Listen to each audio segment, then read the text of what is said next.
السلام عليكم، كديرين؟ لاباس عليكم؟ اليوم ان شاء الله نحضر معكم هاد الحلوى بلا زبده، كتجي هشيشه ورطبه وكتذوب في الفم كيف ما كتشوفوا معايا. غزاله. نبداو على بركه الله. عندي اناء كنوضع فيه جوج تاع البيضات، قبيصه تاع الملح، راه كتجي زوينه، غير جربوها. حامضه حكيتها القشره ديالها كامله درتها، والعصير تاع حامضه حتى هو ضفتو كامل، عصير حامضه والقشره ديالها.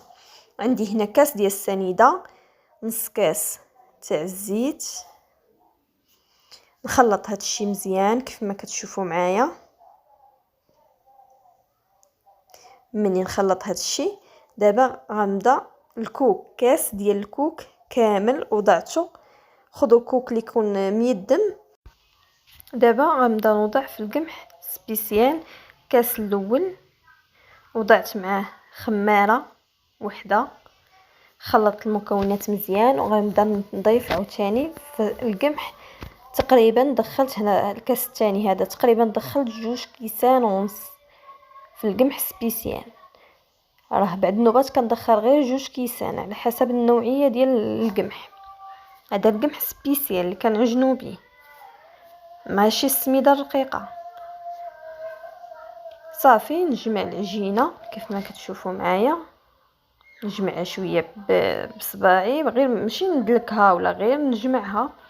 صافي ونخليها شويه ترتاح، نغطيها بلاستيك نخليها شويه ترتاح، بينما انا نوجد السكر كلاصي ونوجد اللاطه. صافي ونحل عليها ونبدا نخدم، نلقاها شربات.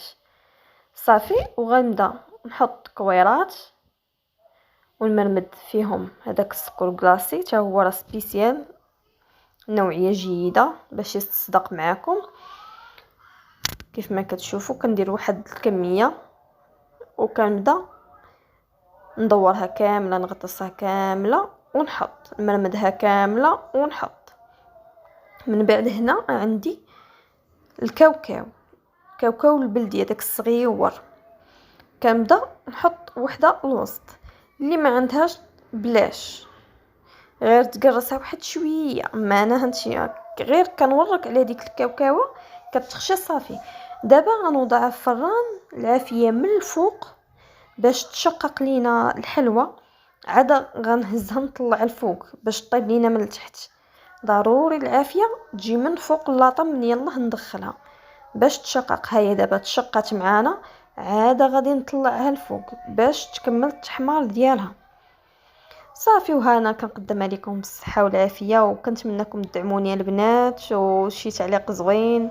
ومرحبا بكم في قناتكم، وشكرا لكم بزاف.